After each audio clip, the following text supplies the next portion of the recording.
das diretrizes, né? Isso aí. E a gente acaba que fala algumas coisinhas a mais também que são importantes de maneira global, né? Eu vou bloquear os comentários aqui para que a gente só dá uma, ó, eu quero pelo menos 50 marcações aqui, 50 marcações para a gente começar. Se não tiver 50 marcações aqui, desliga o comentário. Agora pronto. Vou ficar o comentário aqui desse jeitinho agora. Já fica conhecido. Faz um pix, que a gente desliga o comentário. Qual é teu pix aí, Ciro? Manda teu pix aí para. E ali entregou, a Altieri entregou, Thaís entregou pro filho dela ali o celular, tá digitando um monte de coisa, digitando só letras aleatórias aqui. Enfim, vamos lá, marca o povo para a gente poder começar. E Ciro, antes da gente bloquear os comentários, só rapidamente aqui, o jeitão do INEP em dislipidemia, síndrome metabólica e tal, o que o INEP gosta? Bom, o INEP ele vem muito na ótica de colocar a síndrome metabólica justamente nessa junção entre a cardio, a endócrino e também agora que vem entrando com força a nefrologia. Hoje a gente vem falando muito do conceito de síndrome cardiorrenal metabólica. Então o INEP não entende a dislipidemia como uma doença por si só, mas entende como uma doença que se relaciona com outros fatores de risco cardiovasculares. Isso aí vai incluir fatores relacionados à cardiologia, à endocrinologia e vem chegando aí um pezinho também da nefrologia. Esse, de longe, é o ponto principal que o INEP gosta. Mas também, quando se fala de dislipidemia especificamente, o INEP também não fica de fora de algumas discussões importantes. Aqui a gente fala sobre o tratamento das dislipidemias, com enfoque importante no tratamento medicamentoso e também quando o paciente não consegue fazer uso do tratamento principal, ou seja, que ele tem efeitos colaterais relacionados ao tratamento da dislipidemia. O INEP também gosta de colocar isso aí como um aspecto importante. Show. Perfeito. Deixa eu bloquear aqui os comentários então para que a gente possa conversar, Ciro. E começando do começo, né? Começando do começo. Qual que é a relevância real, né, da dislipidemia e também da dinâmica de rastreio de dislipidemia? Bom, quando se fala sobre dislipidemia, a importância dela vem muito mais relacionado, em primeiro lugar, ao fato dela se relacionar com a doença aterosclerótica. E aqui a gente está falando de aterosclerose não só coronariana, se correspondendo com risco de infarto, insuficiência cardíaca e mortalidade. Aqui a gente fala de doença aterosclerótica se correlacionando a todos os vasos do corpo. Então, acidente vascular cerebral, doença arterial oclusiva periférica, tudo isso vem na mesma linha, porque são fatores que podem levar a complicações graves, inclusive morte, mas também, às vezes, não matar, mas gerar uma grave dependência. O segundo ponto que é de importância da dislipidemia é que ela conversa muito com outras especialidades. E aqui vem justamente a endocrinologia e a nefrologia. E quando a gente fala de dislipidemia, a gente fala muito mais do que uma doença em si, mas a gente fala de um global de doenças. E aí entra hipertensão, obesidade, diabetes, tabagismo. E tudo isso unido, num global, vai levar a uma importância muito maior do que só o risco aterosclerótico, mas o risco cardiovascular. E é por isso que rastrear dislipidemia, ou seja, fazer um diagnóstico precoce, pode evitar essas complicações. E mais do que isso, vai despertar uma cascata de avaliação de outros fatores de risco. A diretriz recente, agora da Sociedade Brasileira de Cardiologia, vem no contínuo do que já é das diretrizes internacionais, que é ser muito mais precoce nessa avaliação. Então já se tinha a recomendação de rastrear todos os adultos, ali a partir dos 18 anos é obrigatório, pelo menos, uma dosagem laboratorial relacionada às dislipidemias na vida, mas vem também querendo colocar isso de forma mais precoce. E traz ali a orientação de rastrear crianças entre 9 e 11 anos, todas elas, mas aquelas crianças que têm algum fator de risco a partir dos 2 anos de idade. Que seria o quê? Principalmente crianças que têm histórico familiar já de alguma dislipidemia, principalmente no ponto de vista de dislipidemia genética. Familiares com doença arterial coronariana precoce, ou seja, eu quero evitar que isso aconteça, porque é um contínuo de acúmulo de lipídio ao longo dos anos, a chamada carga lipídica também vai influenciar. ou aquela criança que tem algum outro fator de risco. É diabética, é hipertensa, a partir dos 2 anos, rastrear. Isso vem com muita força, justamente para evitar todas essas complicações com o tratamento precoce. Perfeito, perfeito. E em relação ao diagnóstico, o que que tem alguma mudança, algo importante? Boa, maravilha. Em relação ao diagnóstico de dislipidemia, a diretriz atual ela não mudou, mas ela vem numa ênfase muito maior na avaliação da dislipidemia com esses outros fatores de risco que a gente comentou e que se conhece como a síndrome metabólica, que vem muito relacionada à obesidade. Primariamente, pode-se ter uma associação com a resistência insulínica, acúmulo de gordura abdominal, estresse oxidativo. Isso pode gerar também um potencial inflamatório, lesão endotelial, que vai cursar com outras comorbidades associadas à resistência insulínica, hipertensão arterial e obesidade abdominal, principalmente no contínuo da síndrome metabólica. Mas a diretriz traz muita luz sobre outros fatores quando a gente fala sobre diagnóstico. Então, não é só o valor ali específico do nível de LDL colesterol, de HDL colesterol, de triglicérides. Isso não mudou.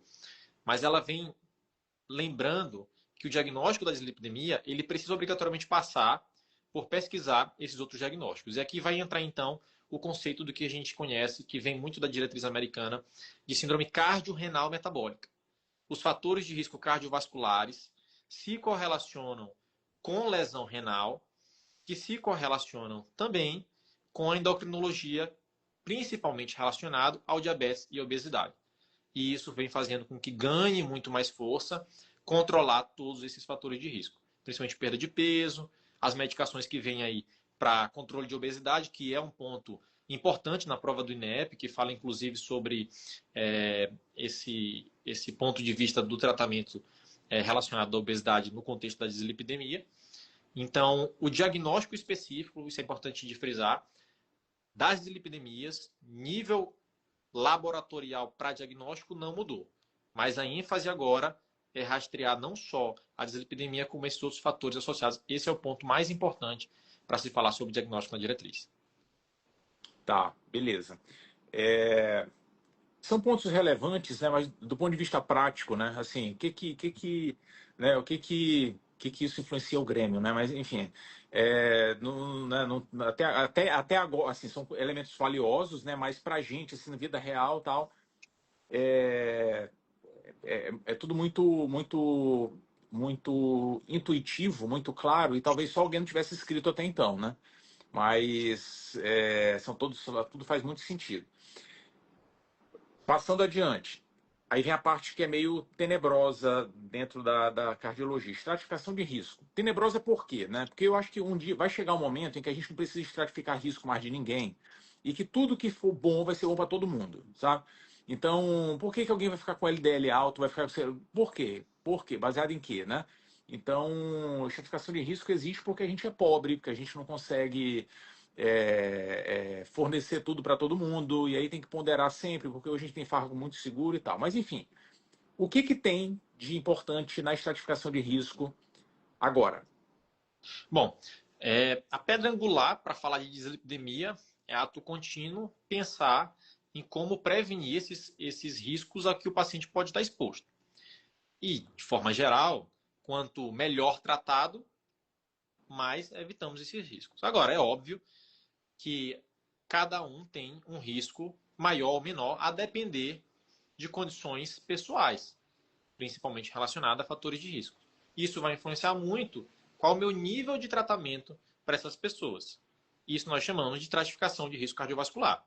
Para aqueles mais graves, eu intensifico mais o tratamento, ou seja, eu quero evitar esses eventos porque o risco é maior de forma mais intensiva. Já para aqueles pacientes que têm um risco menor, eu tendo a ser um pouco menos agressivo. E aí, na estratificação de risco, a gente ficou acostumado a classificar o paciente em risco baixo, intermediário, alto e muito alto. O ponto dessa diretriz nova é que ela traz uma nova classificação, ou melhor, ela adiciona um ponto a mais, que na verdade é um step acima do paciente com a classificação de risco chamada risco extremo, que já vem da diretriz europeia. Então, isso já vinha numa relação de fora. O ponto aqui é, naquele grupo de pacientes considerado como de muito alto risco, que eram os pacientes que já tinham eventos cardiovasculares manifestos, infarto, AVC, doença arterial-oclusiva periférica clinicamente significativa, né, claudicação intermitente, tornozelo braquial ali reduzido, esses que tinham doença arterial coronariana obstrutiva ali acima de 50%, esses eram classificados de muito alto risco. O que a diretriz pegou agora? Pegou uma parcela desses pacientes e colocou eles numa categoria de risco acima, chamada de risco extremo. Quais são esses? Aqueles que têm pelo menos 2 eventos cardiovasculares manifestos. O paciente teve um infarto e um AVC. O paciente teve um infarto e teve uma obstrução arterial aguda, por exemplo, uma doença aterosclerótica. Ele já é considerado de muito alto risco. Ou o paciente que teve evento e que, associado a isso, ele tem outros fatores de risco cardiovasculares importantes. Diabetes, hipertensão, tabagismo, obesidade. Então, soma-se o risco. Paciente de muito alto risco se manteve exatamente igual, assim como o risco moderado, com a diferença de que a diretriz agora traz para a gente a possibilidade de reestratificar o risco de forma mais frequente. Ou seja, se eu quero evitar mais que o indivíduo não tenha essas complicações no futuro, eu tendo a dizer que o meu paciente tem um risco um pouquinho maior. Não porque eu quero tratar mais para dar mais medicação e fazer ele gastar mais dinheiro. Não. A ideia é, será que eu não estou perdendo algum risco ali que eu não enxergo na ponta do estetoscópio, ali na conversa banal? Então, ele traz o que chama de estratificadores de risco. E aí, muito na linha de pesquisar aterosclerose subclínica, que é aquela que não gera sintomas ou que não é obstrutiva de forma significativa. E daí a diretriz, então, vai trazer, dentre os estratificadores de risco, pontos altos aqui, que já até vinham de um tempo atrás, mas que agora ganharam força.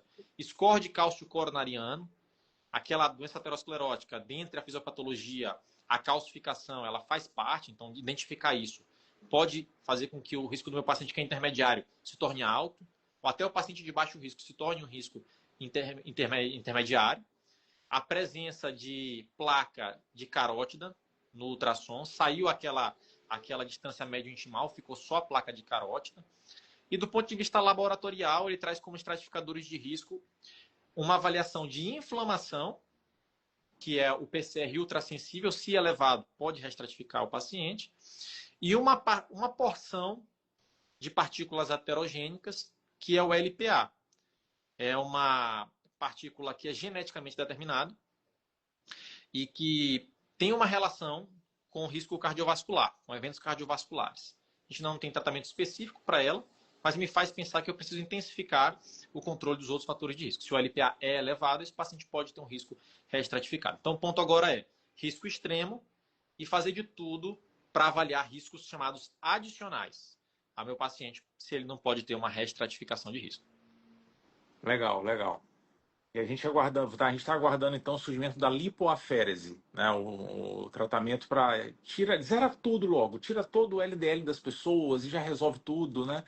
Porque assim, eu acho que às vezes é legal a gente filosoficamente, né? Dar uma olhada em coisas que acontecem na história da medicina o tempo inteiro, né? Como a gente vai mudando os sarrafos, e é uma consequência óbvia da evolução, né? Isso vai acontecendo, mas é interessante, né, essa mudança, criar uma categoria, mas isso atrapalha muita coisa, sabe? Eu acho que atrapalha muita coisa, assim, do ponto de vista prático, né? Atrapalha. Eu acho que isso é legal para orientar estudo, né? A gente conseguir segregar mais os indivíduos e conseguir ver o que a gente consegue fazer para subtipos específicos de paciente. Mas para a prática diária, imagina falar para o paciente, olha, o seu risco cardiovascular é extremo. É extremo, né? É muito, muito alto. Qual é a diferença do muito, muito alto para o extremo, cara? Sabe? É que nem excelente e ótimo. O que é melhor, Ciro? Excelente e ótimo. Eu nunca sei o que é melhor, se é excelente e ótimo. Tá quase nesse nível, né?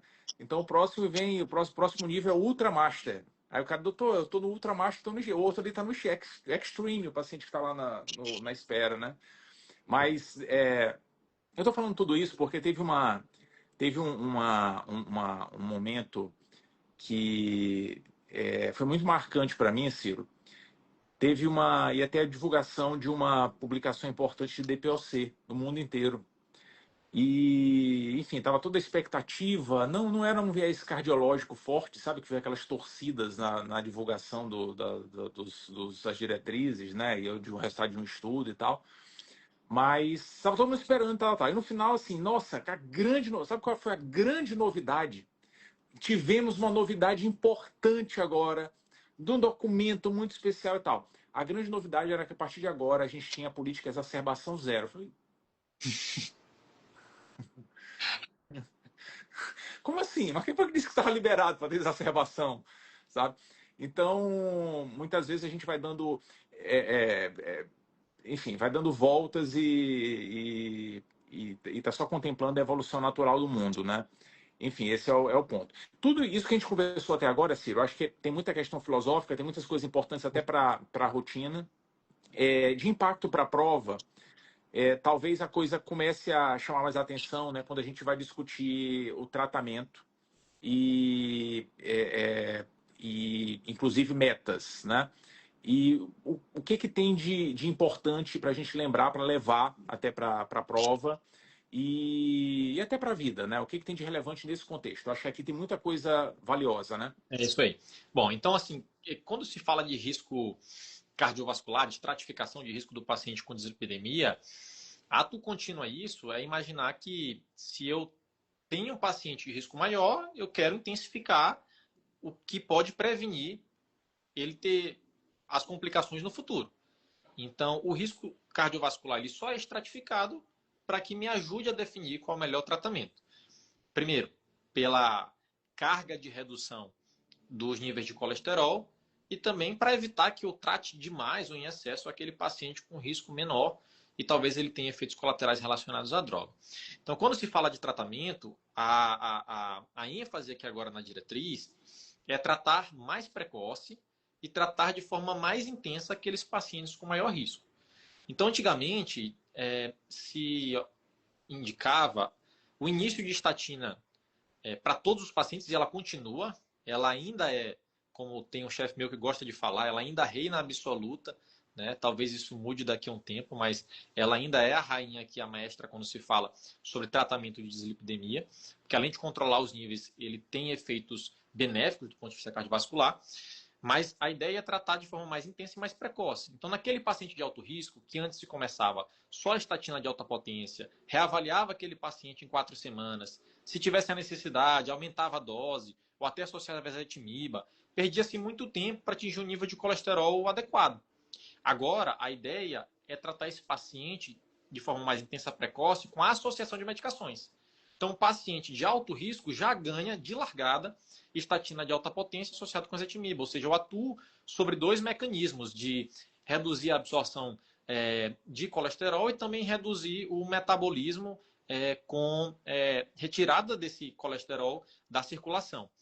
Então, o ponto agora é já iniciar para o paciente de alto risco dupla terapia. Para aqueles pacientes de risco muito alto, a orientação até é ponderar, a depender dos níveis iniciais de colesterol, se não começa-se 3 drogas. E aqui vem a estatina, a ezetimiba e entra agora com muita força os anti-PCSK9, né, que atuam com níveis de redução de colesterol muito importantes. Naqueles pacientes de risco extremo, inclusive, a diretriz coloca que o ideal seria já iniciar o tratamento com essas 3 drogas. Então, essa foi a grande modificação, porque antigamente tinha-se ainda uma certa espera. O ponto é não entrar numa inércia terapêutica. Veja, o paciente, por exemplo, que tem um infarto agudo do miocárdio, e ele sai da internação com uma prescrição, aquela é a prescrição que ele vai levar por muito tempo. Ele demora 3, 6 meses para voltar numa consulta ambulatorial. Daqui a 3, 6 meses, você pede um exame para ele coletar daqui 3, 6 meses. Daqui a um ano você vai ajustar a dose de estatina, o LDL está elevado, ele está com descontrole pressórico, por exemplo. Então a ideia é que se ele já sai com uma estatina de alta potência, em dose ótima, e de ezetimiba, mesmo que ele volte um pouco mais tarde, o nível de redução de colesterol dele com prevenção de risco cardiovascular e de outro evento é muito maior. E a taxa de adesão dele à medicação é muito maior, porque é a prescrição que ele vai seguir. Esse é o principal ponto. Então, nessas categorias de risco, o tratamento fica assim. E a meta de tratamento aqui, ela permanece praticamente a mesma. No risco extremo agora, se para o muito alto risco, nossa ideia era baixar o LDL para níveis menores do que 50 miligramas por decilitro, agora no risco extremo tem que ser uma meta um pouco menor. Então, abaixo de 40 miligramas por decilitro para o risco extremo. E a tendência é de tratar mais cedo. Então, para o paciente de baixo risco, que a meta era abaixo de 130, agora é uma meta abaixo de 115. Mas não é algo irresponsável, abaixo, 120 eu vou começar a tratar. Não. Se ele tem ali até acima de 30 miligramas por vez, até 145 de LDL, eu tento tratar com medidas não farmacológicas. Se esse paciente não tem um controle adequado, inicio medicação. E o último ponto relacionado ao tratamento, que já vinha, inclusive, sendo recomendado na última diretriz, mas ganha muita força aqui agora. Será que tratar só o LDL, colesterol, é o melhor para o meu paciente? Esse é o ponto que a gente tem que se perguntar. Por quê? Porque quando se fala de aterosclerose, não é só o LDL que tem relação. É claro, é o principal componente aterogênico, mas existem outros componentes aterogênicos também no mecanismo, na mecanística do metabolismo do colesterol, que não são aferíveis ali, a princípio, e que podem estar relacionados. E para isso, a gente fala de partículas aterogênicas. Então, vem LDL, IDL, VLDL, são todos metabólitos relacionados ali ao metabolismo do colesterol. E aí, nesse contexto, vem com muito mais força também agora, uma vez que eu já persegui a meta de LDL, e esse LDL está tratado, está no alvo, eu vou buscar corrigir essas partículas aterogênicas também. Então, é feito uma meta de colesterol não HDL. Colesterol HDL, que seria, entre aspas, o bom colesterol, que faz ali o washout da circulação. Você vai reduzir o colesterol total menos a quantidade de HDL, tudo que sobra vai incluir, então, essas partículas aterogênicas, incluindo LDL, IDL, VLDL, e aí você persegue essa meta. E qual é a meta? A mesma estratificação de risco, que coloca ali agora 115 para baixo risco, 100 para moderado, 70 para alto, 50 muito alto, 40 para risco extremo.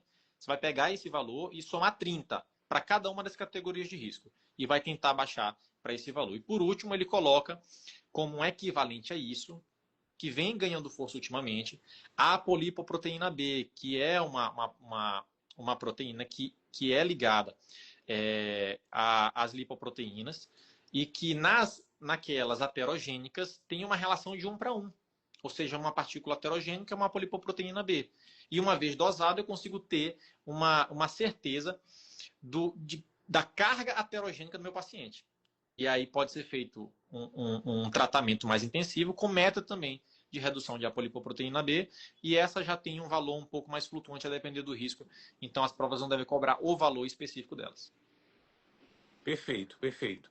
Agora, só um comentário ainda seguindo a mesma linha, e depois um comentário bem objetivo, umas perguntas objetivas para ti.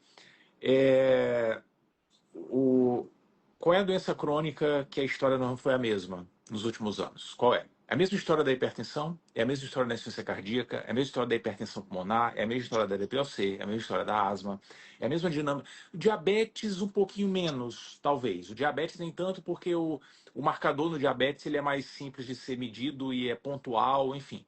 Mas nas outras doenças, né, a dinâmica é a mesma, né? Porque vem tudo através de ensaio clínico controlado, que vem com a intervenção da medicina baseada em evidência, e a gente, obviamente, a realidade vai mudando à proporção que a gente implementa uma medida mais agressiva, né, uma política mais agressiva.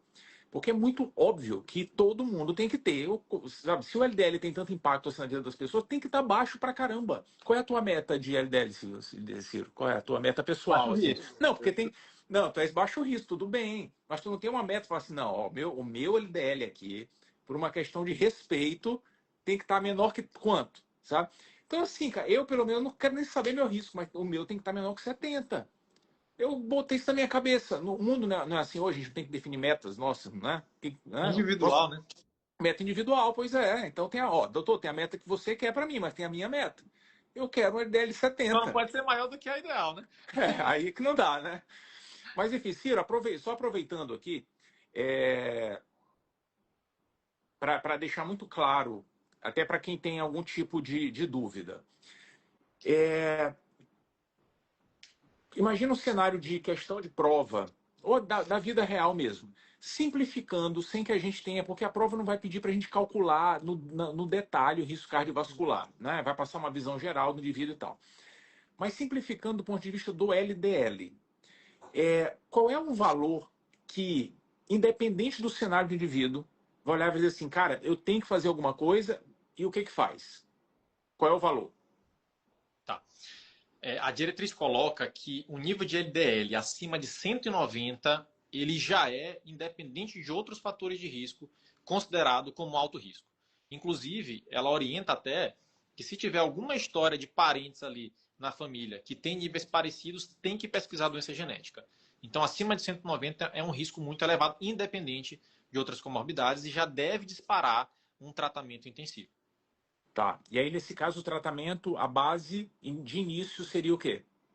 Ele considerado como alto risco cardiovascular, já entraria estatina e ezetimiba associada. Perfeito, muito bom. E aí, nesse caso do indivíduo com 190, quer dizer, acima de 190, que já vai iniciar fármaco e tal, imediato, com dupla terapia e tal, qual seria a meta?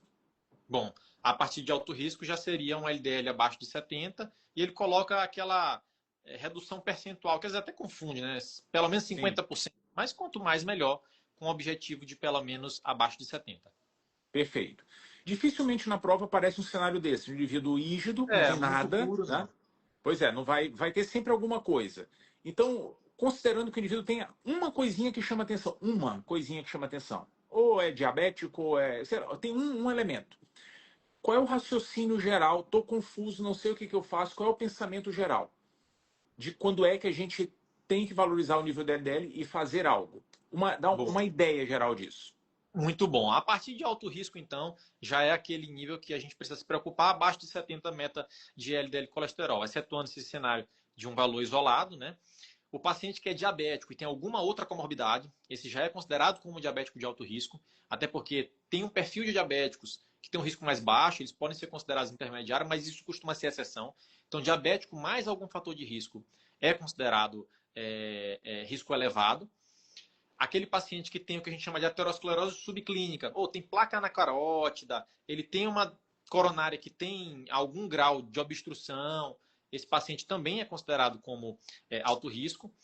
E entra como muito alto risco o paciente que teve evento ou tem alguma obstrução arterial importante, muito alto risco. Aí o risco extremo vai ficar para aquele perfil de pacientes que teve mais de um evento ou que teve um evento e tem outras comorbidades. Então o raciocínio fica esse.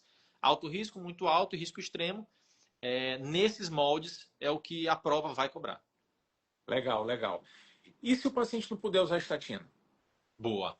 Essa é a pergunta do milhão, que por muito tempo não soube se lidar e essas novas medicações vieram nessa linha, né? Aquele paciente que não pode usar estatina, o que é que eu vou fazer? Chá de água mexida, perder peso e outras coisas, isso não é suficiente para reduzir risco cardiovascular. A estatina ela é o principal arsenal no tratamento da dislipidemia, mas a gente tem que lembrar que ela tem efeitos colaterais possíveis, né? Dentre eles, hepatotoxicidade é uma preocupação, elevação de transaminases, bilirrubina, por isso que tem que se dosar ali as transaminases antes de começar a medicação. Mas, de longe, o efeito colateral mais comum é a miopatia induzida por estatina. E por isso, antes de iniciar a estatina, tem que ser feita a dosagem de CPK. Precisa repetir isso ao longo do tempo? Não. Só vai repetir se eu entender que o paciente tem a intolerância muscular relacionada à estatina, que é o que? São sintomas. Se o paciente é sintomático, eu faço a dosagem da CPK, que é uma enzima muscular. Se estiver elevada, me sugere, mas o paciente pode ter sintomas na ausência. Então, o espectro da intolerância à estatina, ele vem basicamente em 3 graus, é um contínuo, é uma gravidade. Primeiro, o paciente que tem sintomas, grandes grupos musculares, proximais, bilateral, de diversas formas. Pode ter dor, cãibra, perda de força, sensação de fraqueza, formigamento, desde os sintomas mais inespecíficos possíveis. Segundo ponto, quando ele tem inflamação muscular, elevação de enzima muscular porque teve lesão direta. Ele vai ter uma miosite relacionada. E o último ponto é quando você tem uma destruição muscular tão importante que você vai gerar mioglobinúria com disfunção renal, cenário de rabdomiólise, cenário gravíssimo. Então, essa intolerância à estatina passa por esses 3 aspectos. Paciente sintomático, mesmo sem elevação de CPK, ficou muito intolerante e a droga vai ter que ser reduzida, trocada, às vezes até suspensa. A miosite também, níveis muito elevados, CPK geralmente acima de 10 vezes o limite superior, também vai ter que suspender e rabdomiólise é contraindicação ao uso. E aí, o que eu faço? Bom, veio com muita força o uso de uma nova medicação chamada ácido bempedóico. Ela age de forma semelhante à estatina, mas numa via diferente. E ela não tem, isso é importante de se dizer, ela não tem efeito de toxicidade muscular. Então, a prova pode cobrar exatamente esse cenário de um paciente com intolerância à estatina, pode perguntar até, colocar até que já foi tentado reduzir dose, trocar medicação, ele não tolerou. A medicação de escolha aqui é o ácido bempedóico. Ele sozinho talvez não seja suficiente, mas aí você vai lançar mão de outras terapias. Ácido bempedóico com ezetimiba, por exemplo. Se as duas medicações não controlarem, associar um anti-PCSK9 e assim por diante. Legal, legal. Aí, até para todo mundo aqui, Ciro, quando o Ciro fala prova, está falando de maneira global, né? Porque tem, assim, tem provas que têm essa característica, isso não é uma característica do INEP até. Cobrar efeito adverso, até sim. Né? Principalmente porque o INEP, além de gostar de dislipidemia, síndrome metabólica, gosta de hipotiroidismo e a miopatia, enfim, a lesão muscular tem uma chance maior de acontecer no paciente hipotiroideu, que, por sinal, é um dislipidêmico por natureza também, né? Então, junta tudo. Né? Precisa do remédio, o músculo está ferrado e tem uma chance maior disso acontecer.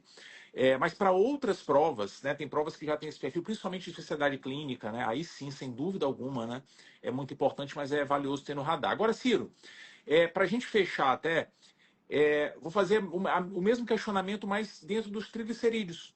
Porque Tá assim, bom. tem um aspecto LDL, mas tem um aspecto triglicerídeo. Do ponto de vista prático, e até para a gente cravar um número aqui, qual é o número de triglicerídeo que de sopetão me fala assim, cara, tem que fazer alguma coisa e o que a gente faz? E veja, eu tô falando geralzão. Imagina a pessoa tá de boa aqui, por acaso o triglicerídeo tá de tanto, tem que fazer algo. Maravilha. Níveis de triglicerídeos acima de 500 tem que ser tratado com medicação. Aqui a preocupação não é tanto o risco cardiovascular, mas é muito mais o risco de pancreatite. E a medicação que tem que ser iniciada nesse cenário aqui são os fibratos. Aqui, por exemplo, o fenofibrato pode ser uma possibilidade. E lembrar o detalhe que a genfibrosila é uma medicação que ficou contraindicada à associação com estatina pelo risco elevado lá da miopatia. Então, fibrato, níveis de triglicerídeos acima de 500. Show. Então, 500 aí com uma preocupação muito com a pancreatite, né? E triglicerídeo é uma coisa interessante, né? Que a gente não.